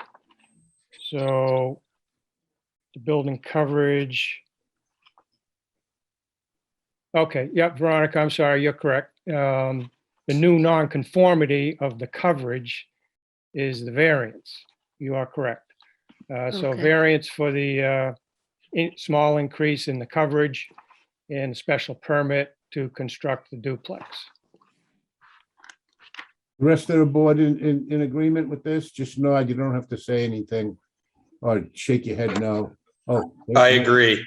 Okay, thank you, Stephanie. Troy, I have nothing at this time. you have nothing at this time. Okay, at this time, I'd like to turn to the public and see if there's anybody that's online here that had any comments that they wish to include or add, either in favor or opposed. Just state your name and whether you're opposed or in favor. And if anybody does, I'm going to read. I do have one neighbor that sent something in, is unable to be here as a result of being tested positive for COVID. Thought it was going to be an in-person meeting, but the letter is here, so I'm going to read it into the record. And it's dated January 11th, so it was addressed to Mr. Buckland, and the subject was 108 High Street. This is, dear Mr. Buckland, I am the owner of 75 High Street and familiar with the ongoing project at 108 High Street, and more specifically regarding the current matter before the board to expand the main house to include a garage. My familiarity and knowledge of the property goes back many years to when Dr. Miller owned the house and land, and he was my dentist. Additionally, I have also been following the recent development of the property. As a nearby property owner, I wish to state that I am in total favor and agreement of the current matter to expand the main house to include a garage. And I am also in favor of the overall project to include additional residential units. I'd like to provide specifics as to my position in that the addition of the garage will benefit and add to the appearance from High Street of an upper scale single-family home. The overall project seems to be developed from the perspective of attracting moderate to upscale residents who in turn would be within walking distances from the village. These residents will not only add to the tax basis of the town, but would seem likely to be patrons of the shops, restaurants, and businesses of Main Street and Merchants Way. My goal was to appear in person at the next meeting, but I recently tested positive for COVID, so I am requesting that this email be made part of and read into the record in lieu of my appearance. Also, please forward this email to all members of the board. Thank you. Timothy A. Schifoni, Esquire, 191 Main Street, Wareham, Mass. 02571. Any other comments from anybody? That said, I'd entertain a motion to close the public portion of this hearing. Jim, I have a question. Comment. Go ahead, Veronica. I think we need to make a determination, and I don't know if we need to do this before it's, I'm assuming we have to do it after it's closed, but we need to make a determination if we're gonna view this as two variances or a variance and a permit. I agree. Okay, and we're gonna do that after it's closed? Yeah, I figured we'd close the public portion and then talk amongst ourselves and decide how we're going to handle it. Okay, and then I'll make a motion to close the public hearing. Do I have a second? Second. Second. Motion by Veronica, seconded by Jake. Jake. Sorry, Jake. That Stephanie keeps throwing me, Jake. Sorry. To close the public portion of this meeting, all in favor? Richard? Aye. Veronica? Aye. Jake? Aye. And myself, aye. The public portion of this hearing is closed. Should we have brought Troy into this? Because Nazi's recused themselves. Why wouldn't we? Troy, I'm sorry. Aye. Did you have any comments before we? No, I just, as long as the abutters are not having a problem with it, I don't see any issue with it. That's kind of the way I feel as well. Okay. Well, we don't know what we don't know what the one lady was gonna be in favor or against. So, And we kind of stalled as long as we could. And if she had strong objections, she could have told that gentleman that was at the community building, just call him up and tell him I'm opposed. And it would be nice to have another recorded person in favor, but fair is fair. And I think we've been more than fair in trying to grant her that time. So that said, go ahead, Veronica. I'd like to make a motion to continue to give that woman another chance to be present, only because I do feel that it's her right to be present, and the fact that we have to be online has made it difficult for her to do so, and she's made an honest effort. Although at this point, didn't we close the public hearing? We did. So it actually probably doesn't matter because she can't really interject, and I guess I wish I had thought of that previously. No. Sorry. So I retract that motion. Okay, Veronica. Thank you for your thought, and thank you for your insights. So that said, we need to decide if we're going to have. Well, we have decided we're going to have two things to vote on here. One could be a special permit. The other one will be a variance. The variance will be for the garage. The special permit will be for the duplex. The special permit would be that the board finds this not detrimental to the neighborhood. So I think the first thing we need is a motion stating that they find this to be non-detrimental to the neighborhood and that it can be treated as a special permit. Could I have that motion? I will make that motion that we treat this as a special permit. The duplex portion of it. Yep. Thank you. Correct. Do I have a second to that, please? I'll second that. Troy beat me. Okay, Jake, thank you. Made by Veronica, seconded by Jake. All in, Troy.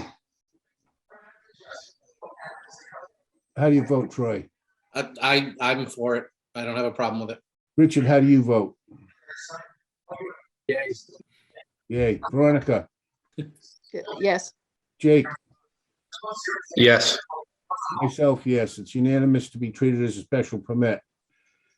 Now we need to act on the special permit portion of this, which would be the duplex portion of this application. Do I have a motion to grant the special permit for the duplex portion of this application? I'll make the motion. Motion by Troy. I need a second. Second by Jake to grant a special permit for the duplex portion of this application. Richard, Aye. Jake. Jake, you're muted. Aye. Veronica, Aye. Troy, Aye. myself, aye. That portion passes, and we now need to vote on the variance for the garage. Are we going to grant a variance for the garage? And if so, I would like a motion to grant the variance for the garage portion of this application.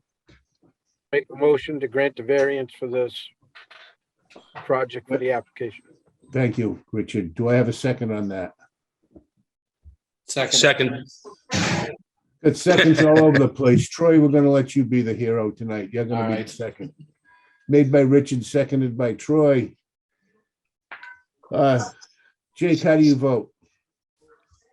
Aye. Richard, how do you vote? Aye. Veronica? Abstain. Troy? Aye. And myself, aye, it passes. 4-0-1. We're done. I need a motion. No, it's back to our chair. Where'd he go? Did he leave the meeting? Nazi, unmute yourself and get back. Mr. Akabachi, just a quick question, just about that vote, just so I can, so the variance was The variance 501. was granted and the special permit was granted. They were both granted. Was it there? So one of them was, the special permit was 401. The variance was the same. The special permit was unanimous. The variance was 401. Okay. All right. Does everybody hear that and agree? Yep. Yep, okay. And Nazi's still muted and he's got his camera off, I believe. Yeah, if someone, he might have stepped away. Just give him a call. All we really need at this point is a motion to adjourn, and we can all do the same thing as him. Yep. We can close without him. Sounds good. See, he should never give the reins to me because, I wouldn't jump in his grave quite that quick, but I make a motion to adjourn. do I have a second? I'll second. Made by Richard, seconded by Veronica. Richard, Aye. Veronica, Aye. Jake, Aye. Troy, Aye. myself, aye, it's unanimous. Good night, all. Good night, Good everybody. night.